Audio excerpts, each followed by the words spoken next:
hombre de la capucha negra. Selva Lacandona, Chiapas, 1994.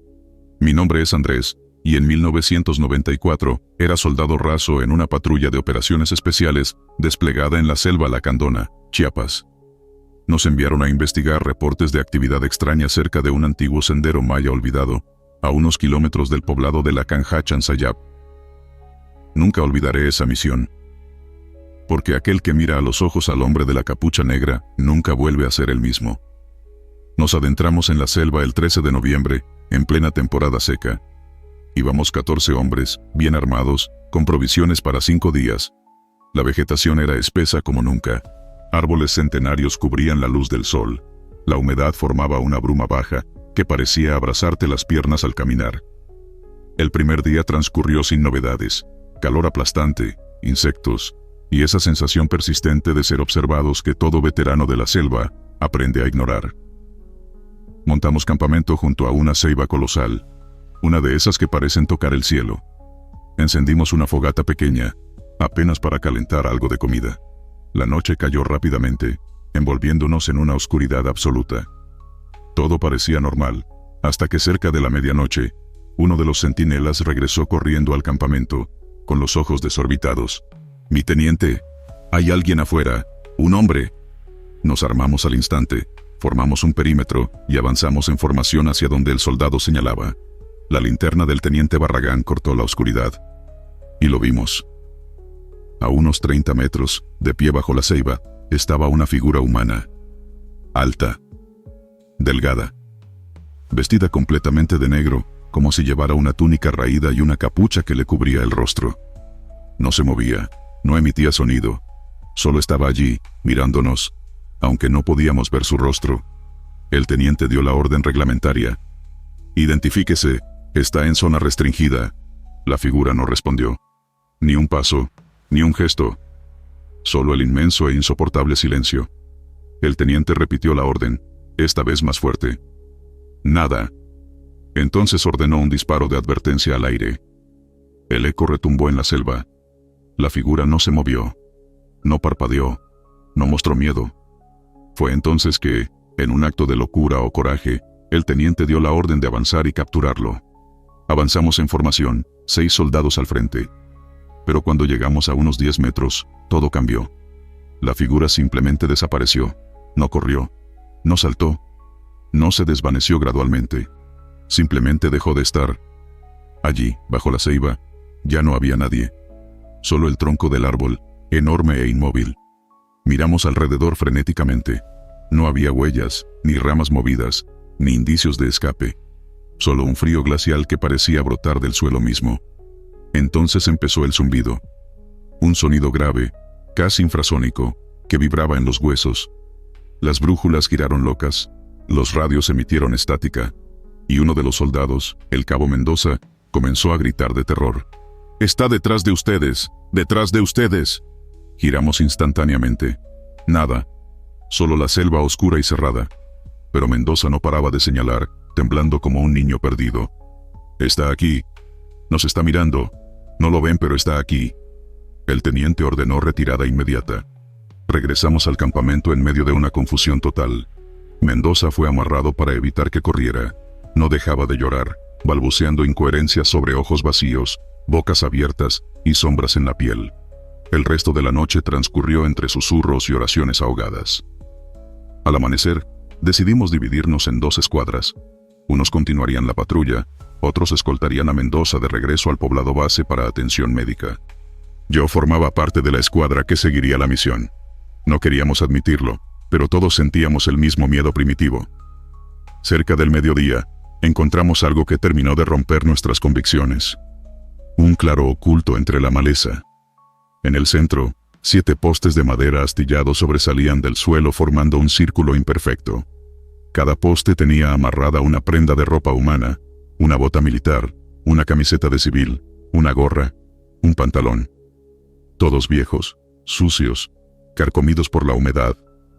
Y en el centro exacto del círculo, había un montículo de tierra reciente, un enterramiento. El teniente, contra todo sentido común, ordenó desenterrar. Armados de palas improvisadas cavamos. A los pocos minutos, nuestros machetes golpearon algo duro. No era madera. No era piedra. Era hueso. Sacamos del hoyo un cráneo humano completamente ennegrecido, como quemado desde adentro. Y algo más. Una chapa militar oxidada, aún colgando de lo que quedaba del cuello. El nombre apenas era legible. Santos H. Martínez. No había reporte de baja en esa región en años. Y sin embargo allí estaba. Un soldado que nunca figuró en listas de desaparecidos. Un muerto sin historia. El zumbido volvió entonces, más fuerte. Esta vez, acompañado de un viento helado que surgía de ninguna parte. Las sombras parecieron alargarse a nuestro alrededor. El cabo Jiménez, el más joven del pelotón, dejó caer su arma y comenzó a caminar hacia el interior del círculo, como hipnotizado. Corrimos tras él, sujetándolo entre varios. Su cuerpo temblaba violentamente, como si algo invisible tirara de él hacia abajo. Lo arrastramos fuera del claro con dificultad. El teniente, ya fuera de sí, gritó: «Abandono de misión, repliegue inmediato».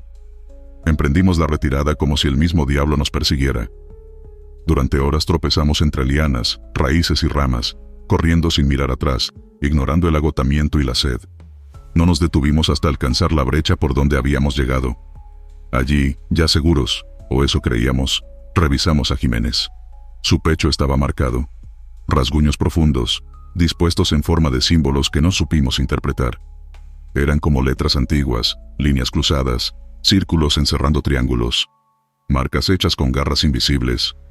De regreso al poblado, nadie habló durante el debriefing. Simplemente entregamos nuestro reporte. Patrullaje suspendido por condiciones hostiles extremas. Mendoza fue dado de baja por trauma psicológico irreversible. Jiménez solicitó su baja voluntaria pocas semanas después.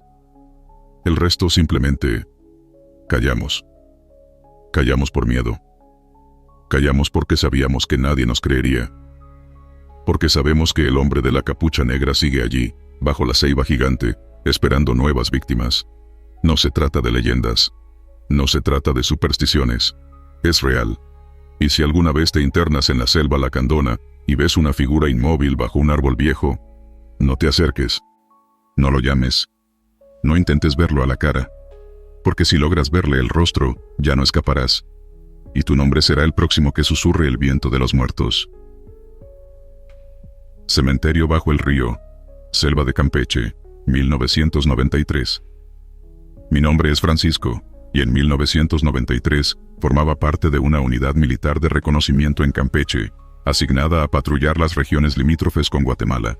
Nuestro trabajo era sencillo en teoría: rastrear movimientos irregulares, vigilar zonas no cartografiadas y, en caso necesario, establecer contacto con comunidades aisladas. Pero en esa misión aprendí que hay lugares en el mapa que no pertenecen a los vivos. Todo empezó cuando recibimos una llamada de un puesto de avanzada en la selva. Reportaban ruidos extraños cerca de un pequeño río conocido como el Río Azul, una corriente de aguas cristalinas que serpenteaba entre las raíces y los manglares. Los soldados apostados allí aseguraban que cada noche, poco después de la medianoche, el agua cambiaba de color, de un azul claro a un negro turbio. También juraban haber visto figuras en el agua, sombras humanas que se asomaban bajo la superficie sin romperla. Nos enviaron a investigar. Éramos 12 hombres bajo el mando del teniente Segundo Olmos. Hombres acostumbrados al calor, a la malaria, al miedo racional, no a lo que íbamos a enfrentar. Llegamos al Río Azul tras 2 días de marcha pesada entre lodo, mosquitos y lianas. El lugar era hermoso a la luz del sol, agua clara, orillas llenas de flores silvestres, y el canto de aves tropicales llenando el aire. Montamos un pequeño campamento en la ribera, instalando tiendas y estableciendo turnos de guardia. La primera noche fue tranquila, salvo por la humedad aplastante que nos impedía dormir. Fue la segunda noche cuando todo cambió. A las 2 de la madrugada, el cabo García, que estaba de guardia, nos despertó con un grito desesperado. «¡Al río! ¡Algo en el río!». Corrimos armados, formando un perímetro defensivo. La escena que presenciamos parecía sacada de una pesadilla. El Río Azul, antes limpio y brillante, ahora era un corredor oscuro de aguas negras. Burbujas gigantes ascendían a la superficie, como si algo enorme se moviera debajo. Y entonces las vimos, decenas, cientos de figuras. Manos humanas emergiendo apenas del agua, agitándose lentamente, como buscando escapar. Rostros pálidos apenas visibles bajo la corriente, con ojos vacíos, mirándonos desde abajo. Era un cementerio viviente. El horror paralizó a más de uno. El teniente gritó órdenes de mantener la posición, pero nadie quería acercarse. De pronto, una de las figuras emergió completamente. Era un hombre, o lo que quedaba de uno. Piel gris, cabello deshecho, uniforme militar podrido pegado a los huesos. Con pasos pesados, avanzó hacia la orilla. Levantó la cabeza. Su rostro estaba carcomido, pero en su cuello aún colgaba una chapa militar oxidada. El teniente Olmos, con voz temblorosa, leyó el nombre a la luz de la linterna. Ramón E. Chávez, un nombre que reconocimos. Chávez había desaparecido 5 años atrás en esa misma región, durante una patrulla similar. Nunca encontraron su cuerpo. Hasta ahora. El terror se desató. Disparamos. Las balas desgarraron el cuerpo putrefacto, pero las figuras seguían saliendo del agua, una tras otra. Algunas lloraban, otras gemían en un idioma perdido.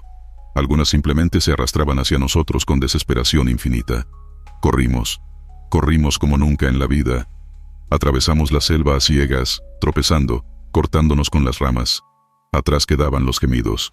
Y algo peor, una risa. Una risa profunda, como la de un anciano enfermo, retumbando entre los árboles. Después de varias horas, nos reagrupáramos a varios kilómetros del río. Éramos solo 8. 4 compañeros se habían perdido en la retirada. Intentamos llamarlos por radio, pero solo recibimos una interferencia aguda, como gritos distorsionados. Decidimos avanzar hasta llegar al puesto más cercano. Fue entonces cuando descubrimos algo aún más aterrador. Uno de los soldados, Hernández, comenzó a actuar extraño. Hablaba solo, en susurros. Decía que ellos lo llamaban, que escuchaba su nombre en el viento. Intentamos calmarlo, pero era inútil. Finalmente, en un descuido, corrió hacia la selva, gritando, sin arma, sin equipo. Lo seguimos, pero fue en vano. Solo encontramos su gorra y sus huellas, que terminaban abruptamente a la orilla de un charco de agua negra. Cuando llegamos al puesto militar más cercano, presentamos un informe que nadie quería firmar. Condiciones hostiles extremas, desapariciones por causas desconocidas. Mentiras. La verdad es que bajo el río Azul duerme un cementerio que no olvida, un cementerio que se alimenta de los vivos. Y cada luna nueva, cuando el agua se oscurece, las almas de los soldados caídos regresan a buscar compañía. Algunos dicen que si caminas de noche junto al río, puedes oír sus voces susurrando tu nombre. Yo no lo sé, porque desde ese día, nunca más volví a acercarme a un cuerpo de agua. Ni aunque estuviera muriéndome de sed. Porque sé que, si miras demasiado tiempo, uno de esos rostros vacíos podría ser el tuyo. Sendero de los Colgados. Selva de Quintana Roo, 1991.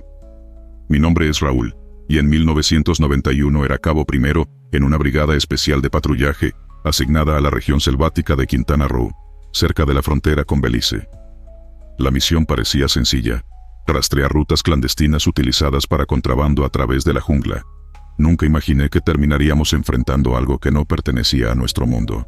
El primer día de patrullaje fue agotador. La humedad parecía disolver los huesos, y cada paso era una lucha contra raíces retorcidas y lodo hasta los tobillos. Los insectos no daban tregua, y la maleza era tan espesa que a veces no veíamos a más de 3 metros de distancia. Avanzábamos en formación cerrada, machetes en mano, siguiendo mapas incompletos y coordenadas aproximadas. Durante todo el día, todo lo que encontramos fueron rastros viejos, huellas humanas medio borradas, restos de fogatas apagadas, envoltorios de comida. Pero ya cuando comenzaba a oscurecer, el guía local que nos acompañaba, un viejo maya llamado Tomás C., detuvo en seco.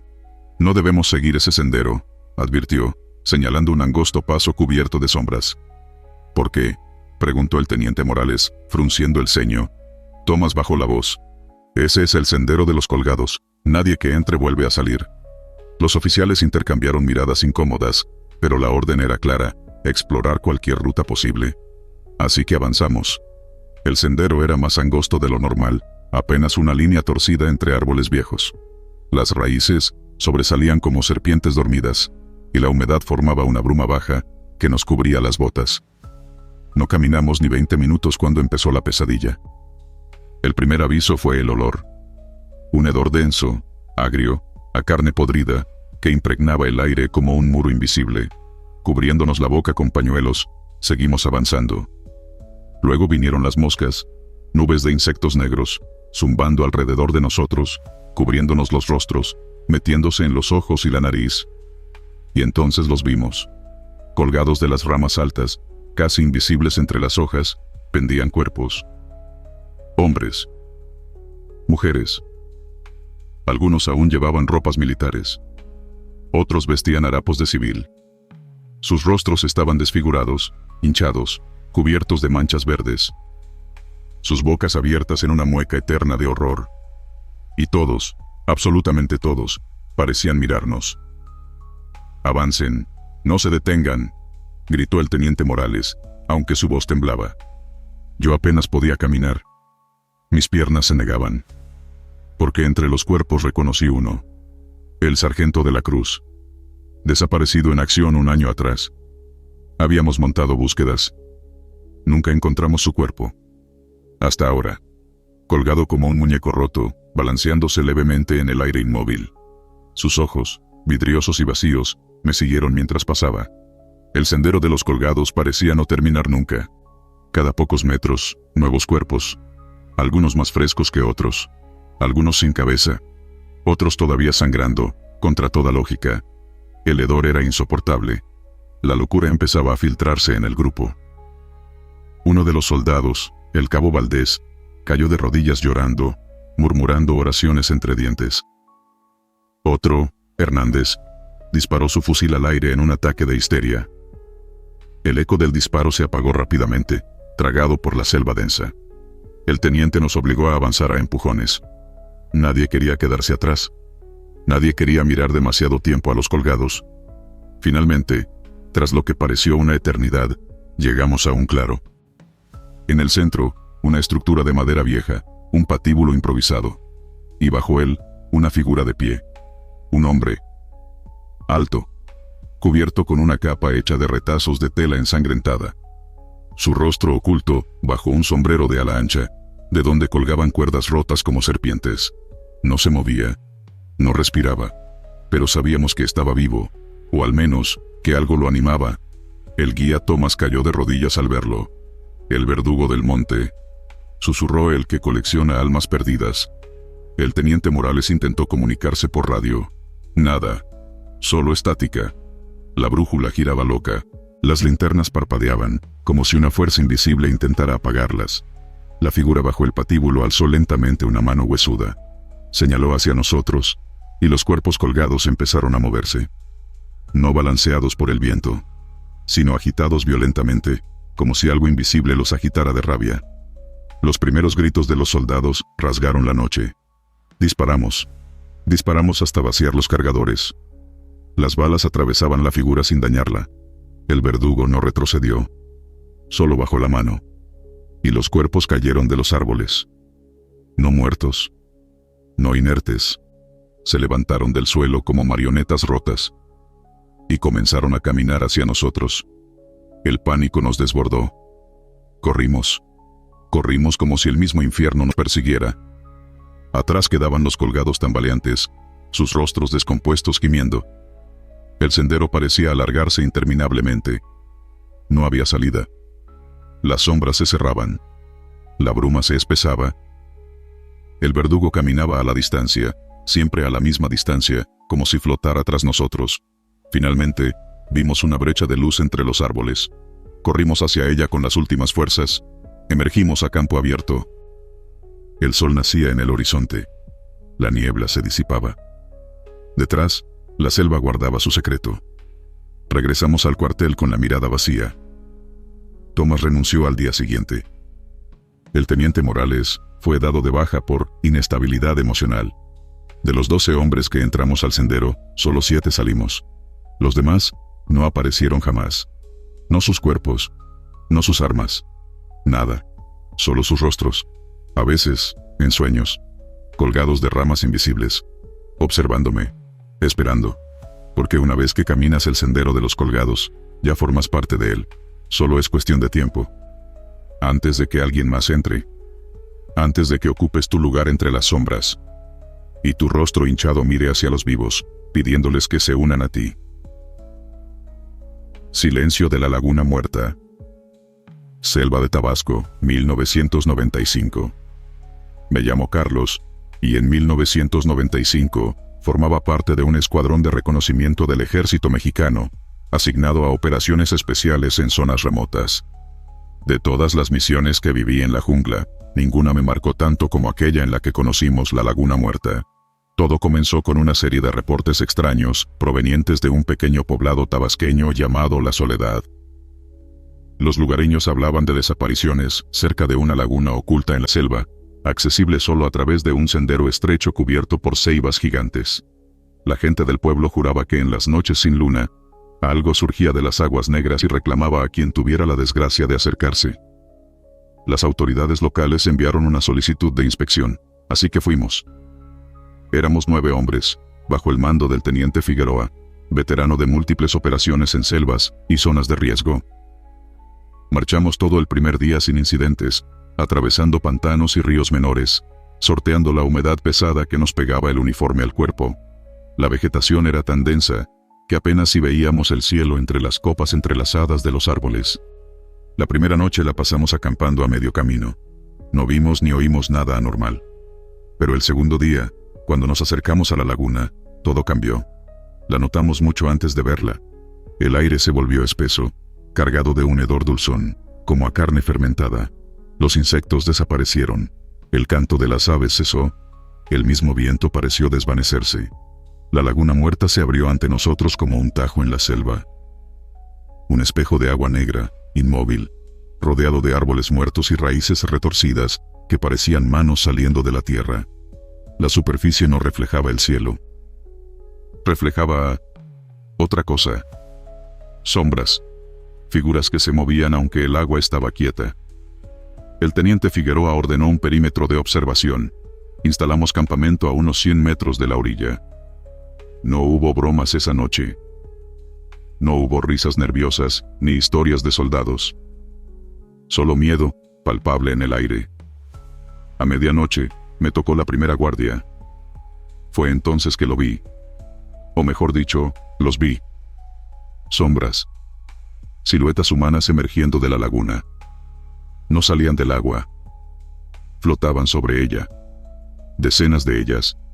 Eran hombres, mujeres y niños. Sus rostros eran máscaras de sufrimiento. Sus ojos vacíos como pozos sin fondo. Y todos nos miraban. Desperté al teniente y al resto del escuadrón. Todos los vimos. Las figuras flotaban en silencio, acercándose cada vez más a la orilla.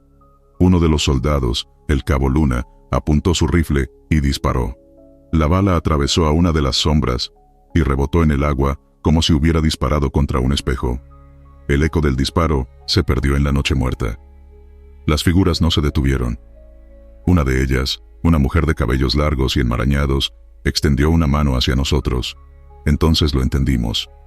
Nos estaban llamando. Querían que nos acercáramos. Querían que cruzáramos el límite entre tierra y agua. El teniente ordenó un repliegue inmediato. Empacamos a toda prisa, sudando frío, sin atrevernos a mirar atrás. Pero entonces el cabo Luna gritó. Lo vimos arrastrado hacia la orilla por manos invisibles. Disparábamos a ciegas, sin lograr liberarlo. Sus gritos de terror se apagaron cuando su cabeza desapareció bajo las aguas negras. Y la superficie volvió a quedar lisa como un espejo. Como si nada hubiera pasado. Corrimos. Corrimos entre lianas y raíces, cayendo, sangrando, gritando.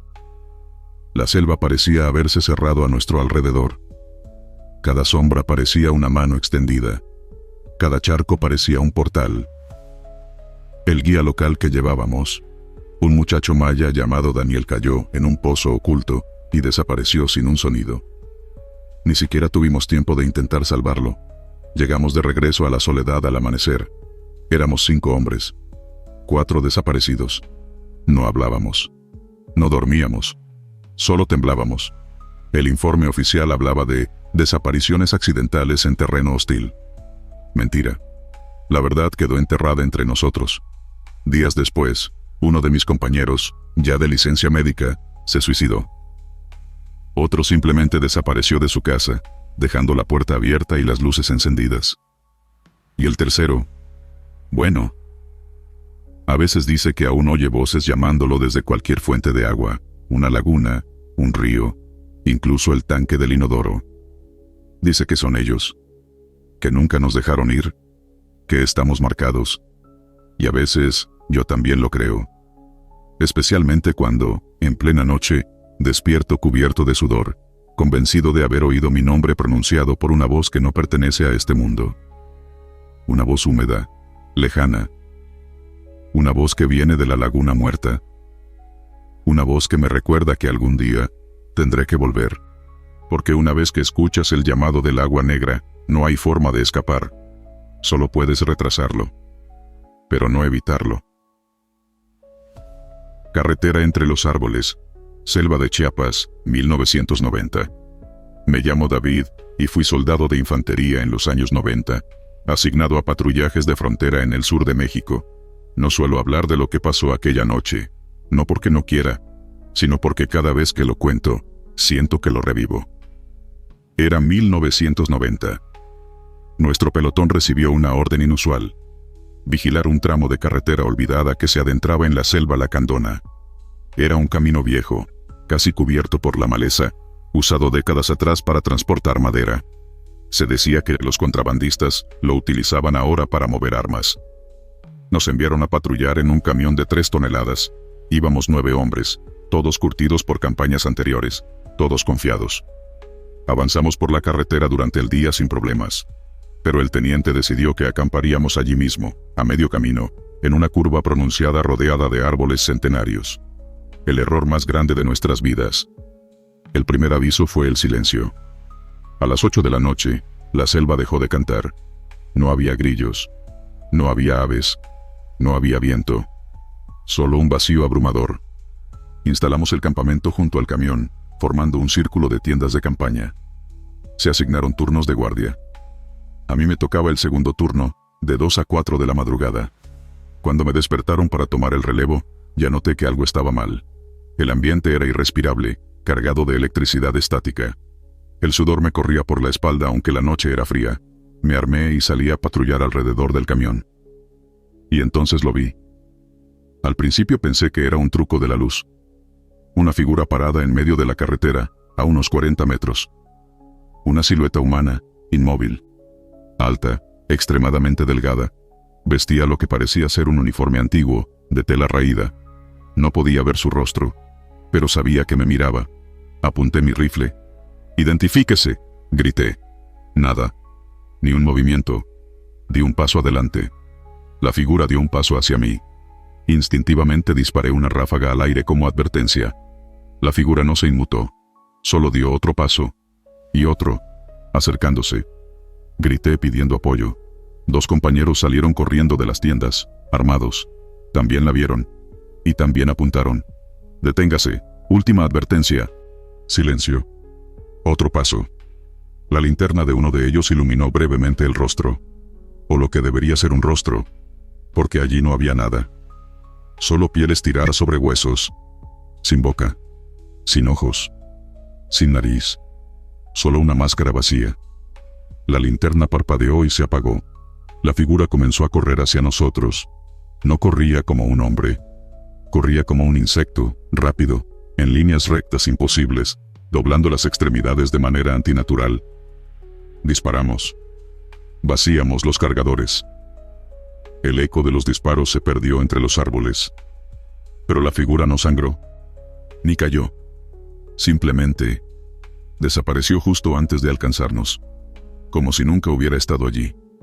Regresamos al campamento alterados, gritando órdenes, formando un perímetro defensivo. El teniente nos intentó calmar, creyendo que habíamos tenido una alucinación colectiva. Hasta que él mismo lo vio. A las 3 de la madrugada, la carretera frente a nosotros se iluminó débilmente. Pero no había luz de luna. No había faros de coches. La luz parecía surgir del mismo asfalto, como un resplandor espectral. Y sobre esa luz, figuras. Docenas de figuras. Todas iguales. Altas. Delgadas. Sin rostro. Vestidas de harapos militares. Avanzaban en formación. como un pelotón fantasmal, en completo silencio. El teniente ordenó el repliegue inmediato. Subimos al camión como pudimos, dejando atrás tiendas, mochilas, todo. El motor arrancó con dificultad. El conductor, el cabo Núñez, pisó el acelerador a fondo. Pero la carretera parecía no terminar. Manejamos durante minutos que se sintieron como horas. Siempre la misma curva, siempre los mismos árboles, siempre las mismas figuras apareciendo a los costados del camino, como si estuviéramos atrapados en un bucle infinito. El miedo se convirtió en histeria. Algunos rezaban, otros gritaban. Yo solo miraba hacia adelante, negándome a ver los rostros, o la falta de ellos que nos acompañaban. Finalmente, en un acto desesperado, el conductor giró bruscamente hacia un claro apenas visible entre los árboles. El camión se abrió paso a la fuerza, destrozando ramas y matorrales. Salimos al otro lado, cayendo casi de lado en un terreno lodoso. El motor se apagó. Todo quedó en silencio. La carretera había desaparecido. Y las figuras también. Amanecimos horas después, tirados en medio de la selva. El camión dañado. Los uniformes rasgados. Los rostros pálidos como la cera. Nos tomó 2 días regresar al puesto de mando caminando entre la maleza. Cuando contamos lo sucedido, nadie nos creyó. El reporte oficial clasificó el incidente como confusión por fatiga extrema. Mentira. Nosotros sabemos la verdad. La carretera que patrullamos no existe en los mapas. Nunca existió. Pero en noches sin luna, a veces se abre paso entre los árboles. Y si tienes la mala suerte de encontrarla, caminarás en círculos hasta que uno de ellos te atrape. Porque no buscan matarte. Buscan reemplazarte, para que tu cuerpo vacío ocupe tu lugar entre su formación silenciosa, esperando al próximo incauto, esperando siempre, bajo los árboles, en el asfalto que no lleva a ningún lugar. Tienda que nunca amanecía, Selva de Veracruz, 1992. Me llamo Héctor. En 1992, yo era cabo operador de transmisiones en una unidad del ejército desplegada en el norte de Veracruz. Aquella misión fue rutinaria en papel. Instalar un pequeño campamento para vigilar rutas clandestinas usadas por grupos criminales. Nadie nos advirtió que levantaríamos las tiendas sobre tierra maldita. Montamos el campamento a finales de septiembre, en la temporada de lluvias. Habíamos localizado una elevación firme entre un pantano y el espeso matorral. Un buen sitio para instalar carpas, torres de radio y zonas de vigilancia. Éramos 13 soldados. La primera noche transcurrió sin incidentes, la segunda también. Pero la tercera noche, todo cambió. Todo empezó de manera sutil. El reloj marcaba las 2 de la madrugada. Yo estaba en la carpa de transmisiones, revisando la consola, cuando noté algo raro. El sonido de la selva había desaparecido. No era solo silencio de grillos o aves. Era un silencio absoluto, tan absoluto que dolía, como si el mismo tiempo se hubiera detenido. Salí de la tienda a investigar. La luna estaba alta, pero la luz que debía bañar el campamento parecía absorbida por la misma tierra. Todo lucía gris, opaco, como bajo una sábana sucia. Vi a los centinelas.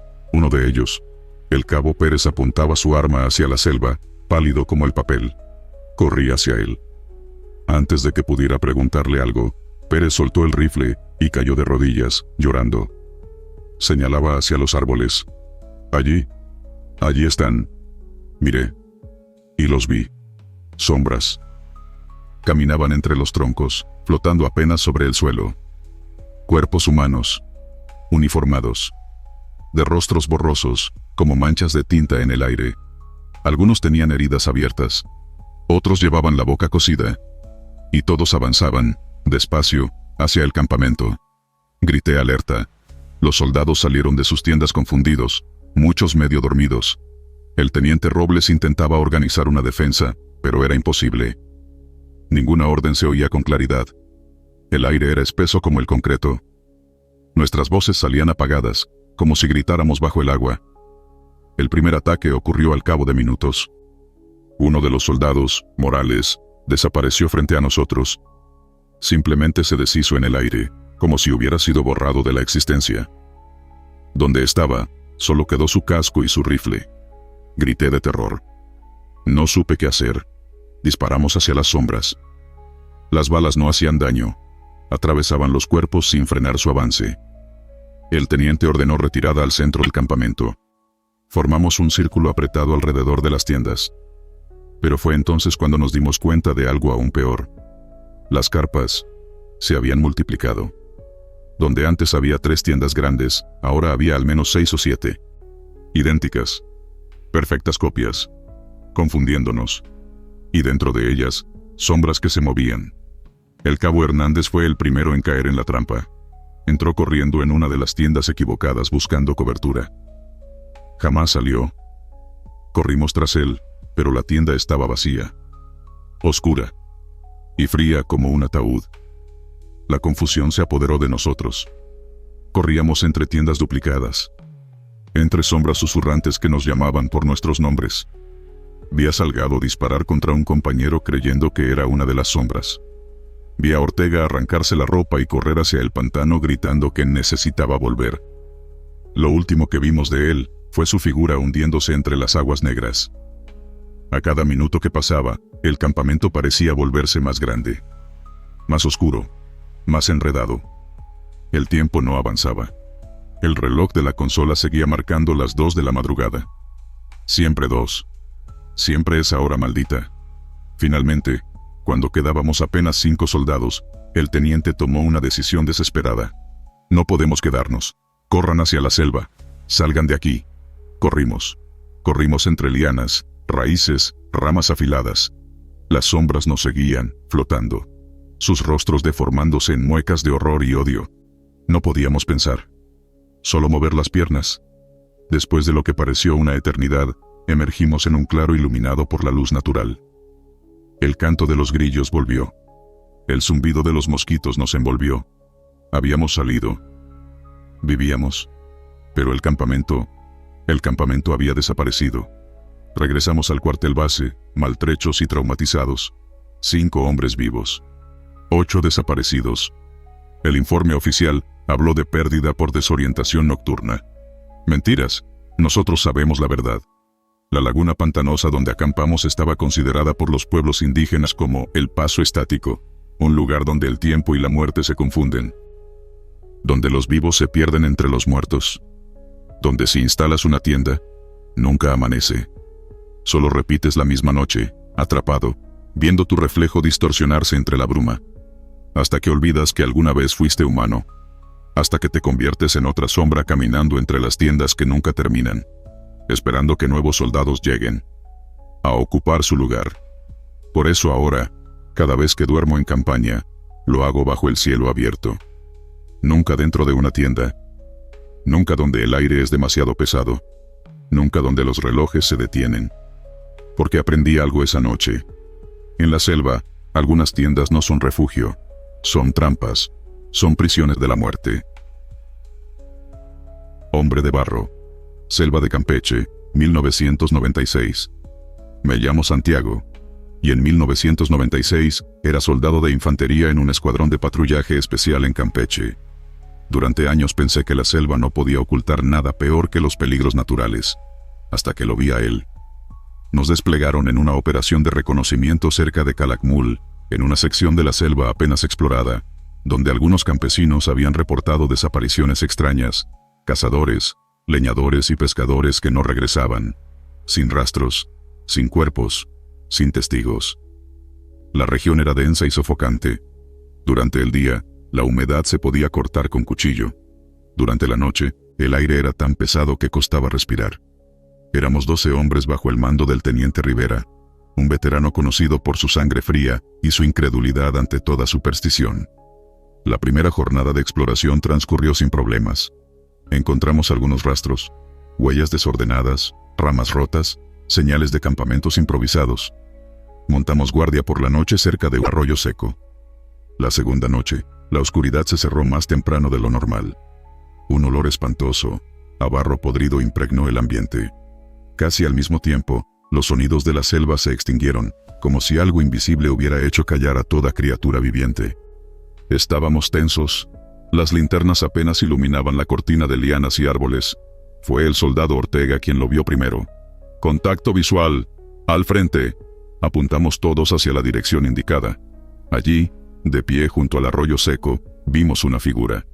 Un hombre, o lo que parecía ser un hombre. Su cuerpo estaba cubierto de barro seco y cuarteado. Sus extremidades eran demasiado largas, como las de un muñeco mal ensamblado. Sus movimientos eran espasmódicos, grotescos. Su rostro era una máscara de lodo, con 2 huecos donde deberían estar los ojos. Y lo peor de todo, sonreía. Una sonrisa amplia, inhumana, que parecía estirarle la piel hasta el límite. «¡Alto ahí! ¡Manos arriba!».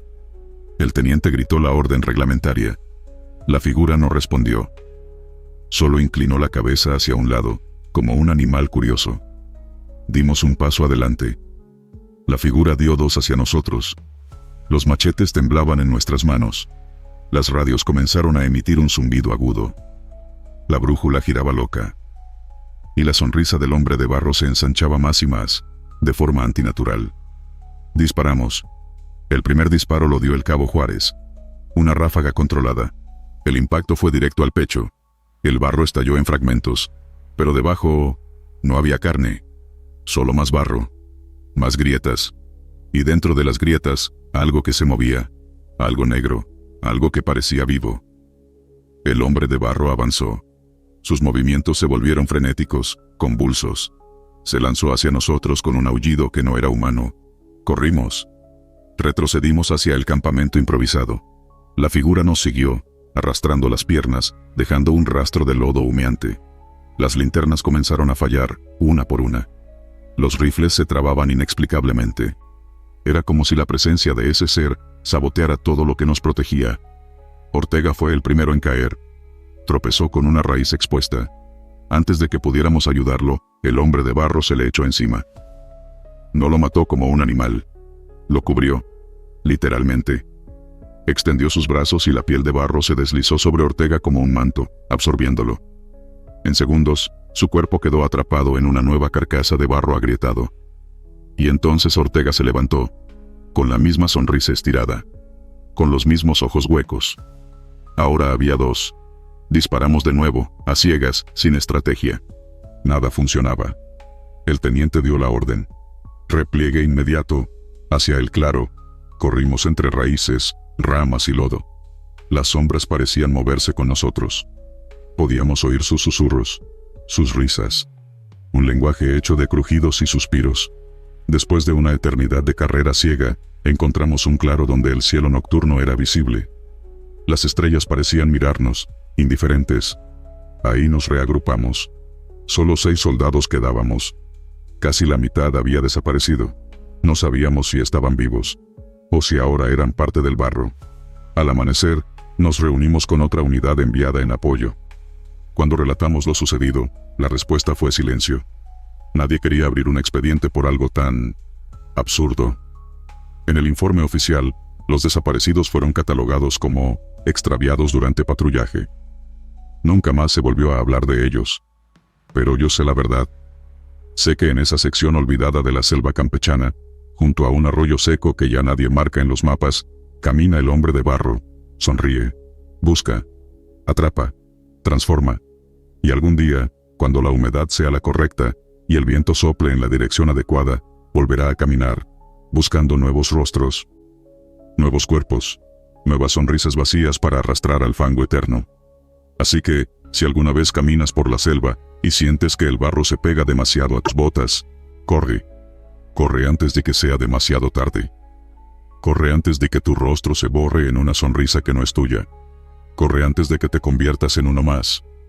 Uno más entre los caminantes de barro. Último toque de trompeta. Selva de Chiapas, 1998.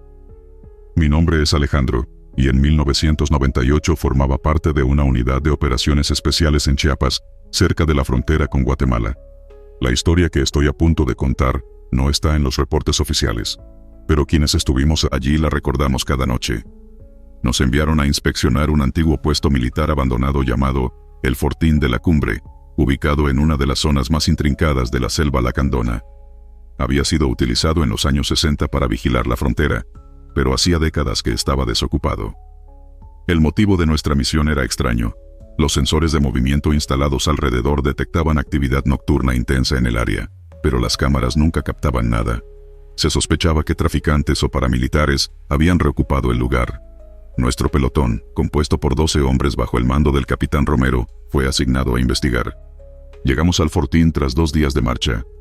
Era una construcción simple, algunos muros de piedra derruidos, una torre de vigilancia a medio colapsar, y una plaza central donde todavía se alzaba, inclinada, una asta bandera oxidada. Todo estaba cubierto de musgo y maleza.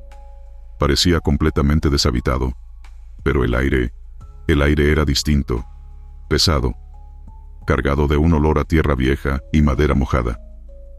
Instalamos campamento en lo que quedaba de un viejo barracón. Organizamos turnos de vigilancia. La primera noche fue inquieta, pero no hubo incidentes. Fue en la segunda noche cuando todo comenzó. Aproximadamente a las 3 de la madrugada, cuando la niebla era tan espesa que no se veía a 1 metro de distancia, escuchamos el sonido. Un trompeta. Una trompeta militar. Sonaba lejana, como si viniera de la profundidad de la selva, pero al mismo tiempo, vibraba en nuestros huesos. Todos lo escuchamos. Un toque de llamada, claro, antiguo. Un llamado a formación. El capitán Romero, hombre de nervios de acero, ordenó calma. Algún bromista, algún bastardo que quiere asustarnos. Mandó 2 escuadras a patrullar el perímetro. Yo fui en una de ellas. Caminamos entre la maleza mojada, abriendo paso a machetazos. Cada pocos metros, el sonido de la trompeta sonaba de nuevo, más cerca, más insistente. Es un juego psicológico, dijo mi compañero Hernández, aunque su voz no sonaba convencida. Seguimos avanzando, hasta que llegamos a la plaza central, y lo vimos. En medio de la niebla, de pie junto al asta bandera, había una figura, un soldado. Vestía un uniforme antiguo, de los años 60, completamente limpio, impoluto, como si acabara de salir de una revista. Tocaba la trompeta. Sus labios se movían, pero su rostro era gris, cenizo, sin vida. Nos congelamos. Uno de los soldados quiso acercarse. El capitán, que nos había seguido, lo detuvo. No se acerquen, no le respondan. La figura bajó lentamente la trompeta. Se quedó mirándonos. O mejor dicho, sentíamos que nos miraba, aunque sus ojos eran pozos vacíos. Y entonces levantó un brazo, señalando al bosque. Del bosque surgieron más figuras, docenas de ellas. Soldados marchando en formación. Uniformes antiguos, rostros vacíos, brazos colgando. Marchaban en un paso irregular, arrastrando las botas como si sus piernas fueran de trapo. No hacían ruido al pisar, solo el toque de la trompeta llenaba el aire. Disparamos. Fue un acto reflejo. Los proyectiles atravesaban sus cuerpos sin detenerlos. La niebla se espesaba más. Los radios emitían solo estática. La brújula giraba loca en las manos del sargento. El capitán ordenó retirada inmediata. Corrimos hacia los barracones, pero el fortín ya no era el mismo. Las paredes parecían moverse. Las puertas llevaban a habitaciones que no existían. Las ventanas se cerraban solas. La torre de vigilancia, que antes estaba derrumbada, ahora se erguía firme, con luces encendidas. Era como si hubiéramos retrocedido en el tiempo. O peor aún, entrado en una dimensión paralela. Perdimos a 2 hombres en la confusión. Simplemente desaparecieron al doblar una esquina. Gritamos sus nombres. Nada. Solo el eco del último toque de trompeta. Al amanecer, la niebla se disipó, como si nunca hubiera existido. El fortín estaba otra vez ruinoso. La torre caída. La bandera rasgada. Los radios volvieron a funcionar. La brújula marcó el norte. Pero éramos 10. 2 faltaban. Jamás los encontramos. Ni sus mochilas, ni sus armas, ni sus huellas. De regreso a la base, el capitán Romero escribió un informe escueto. 2 soldados desaparecidos en acción. Condiciones climáticas extremas. Pérdida de orientación. Mentira. La verdad es que en el fortín de la cumbre hay algo que no pertenece a este mundo. Algo que repite una ceremonia interminable. Un pelotón fantasma atrapado en un bucle de deber eterno. Un pelotón que cada cierto tiempo llama, toca su trompeta y espera nuevos reclutas. A veces, en mis sueños, escucho de nuevo esa trompeta, fuerte, urgente, como si me llamara a formar filas. Y sé que algún día, si bajo la guardia, seguiré ese llamado. Marcharé en fila, uniforme desgarrado, rostro vacío, siguiendo a los caídos, tocando el último toque de trompeta, hasta el fin de los tiempos. Bestia de los 100 ojos.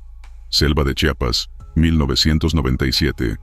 Mi nombre es Esteban, y en 1997 servía como soldado de infantería en una brigada destacamentada en Chiapas, zona de frontera. Hasta esa fecha, creí haber visto todo lo que un hombre podía soportar en la selva. Estaba equivocado. La misión fue simple al principio. Se había reportado un aumento de desapariciones en un sector selvático olvidado, cerca del ejido Nueva Libertad. Pastores, cazadores y hasta algunos paramédicos que atendían poblaciones aisladas desaparecían sin dejar rastro. El ejército decidió enviar un grupo de reconocimiento. Fuimos 14 hombres, bajo el mando del teniente Espinosa. La orden era buscar cualquier indicio de actividad delictiva, campamentos ilegales, tráfico de personas, movimientos armados. Nadie mencionó lo que realmente nos esperaba.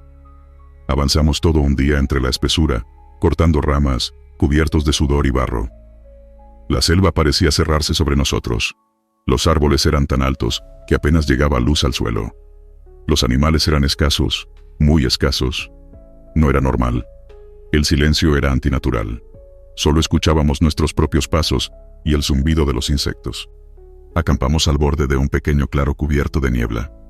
El aire estaba impregnado de un olor amargo, como a carne fermentada. Algo nos observaba. Lo sabíamos. Pero no veíamos nada. A las 2 de la madrugada comenzaron los gritos. El primer centinela que estaba de guardia, el cabo Ruiz, gritó con un tono de terror puro que jamás olvidaré. Corrimos hacia él. Pero no lo encontramos. Solo su fusil, tirado en el lodo. Y una línea de huellas arrastradas que se adentraban en la maleza. Huellas.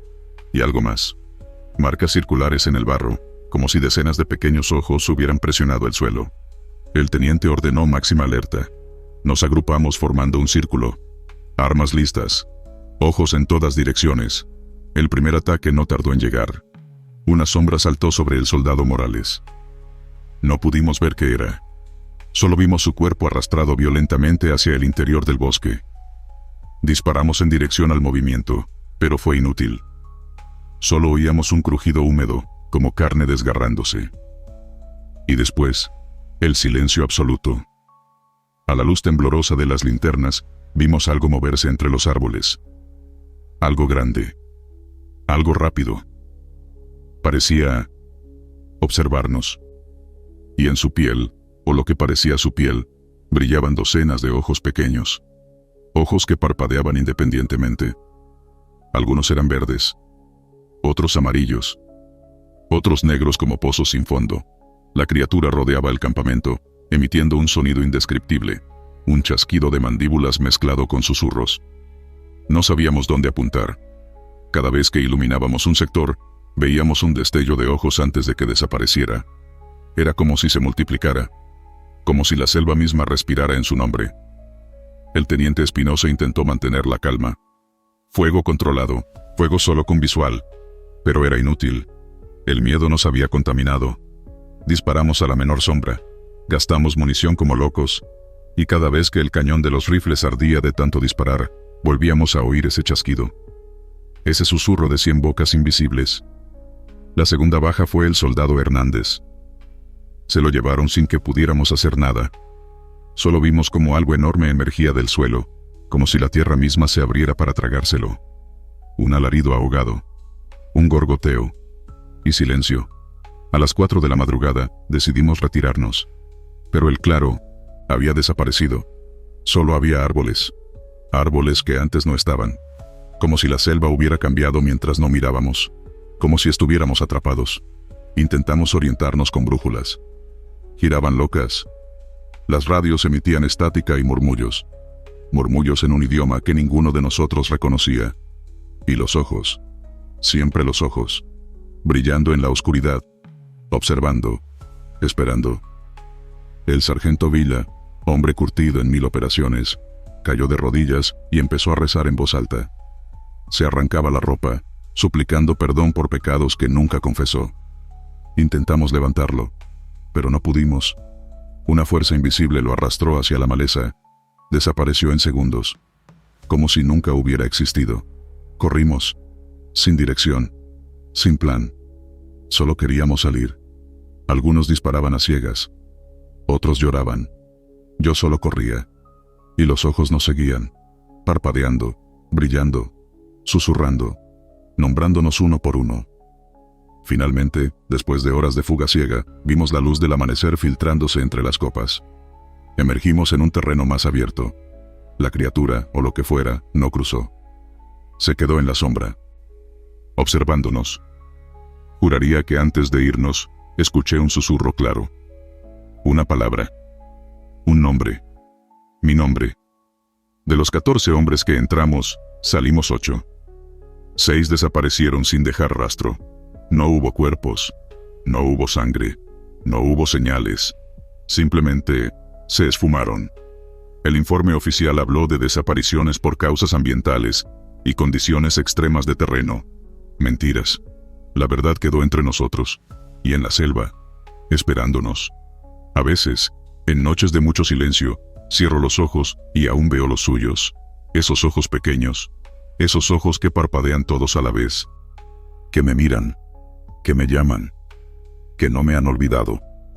Y sé que algún día, cuando menos lo espere, la bestia de los 100 ojos vendrá por mí. Porque una vez que te mira, ya no puedes escapar.